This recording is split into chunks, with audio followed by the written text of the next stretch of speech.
ခန္ဓာကိုယ်ပေါ်ကပေါ့နော်မှဲ့တွေဖူးကြိတ်တွေဟာတဲ့ကင်ဆာဟုတ်မဟုတ်ဘယ်လိုမျိုးခွဲခြားသိနိုင်မလဲပေါ့နော်အားလုံးပဲမင်္ဂလာပါရှင်ဘဝကျမ်းမာ10မိနစ်စာအစီအစဉ်ကနေကြိုဆိုပါရစေဆရာမတို့ခွန်ရှိကွန်ဟဲကဲမှာဒေါက်တာမြတ်မှုဖြစ်ပါရရှင်ဆရာမတို့အရင်ဆုံးမှဲ့ကိုကြည့်မယ်ဆိုရင်ပေါ့နော်ဒီလိုမျိုးဒီကင်ဆာလို့တန်တရားဝင်နိုင်တဲ့အခြေအနေတွေကတော့ဆရာမတို့အဓိကအဖြစ်9ချက်လောက်ရှိမယ်ပေါ့နော်ဆရာမတို့ဒီလိုမျိုးပေါ့နော်ဒီ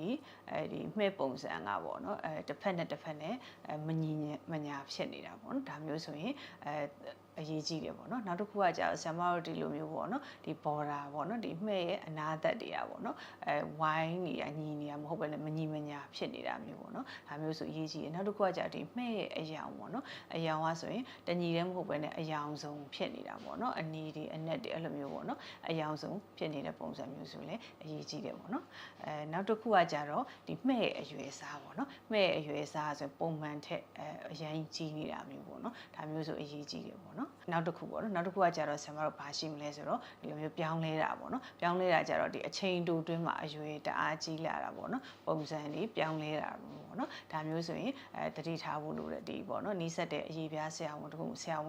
နဲ့တိုင်ပင်ပြသဖို့လိုနောက်တစ်ခုကကြာတော့အဖူးအကျိတ်တွေပေါ့နော်ဖူးကျိတ်တွေဆိုလဲဆရာမတို့ဒီလိုမျိုးပဲပေါ့နော်ဒီ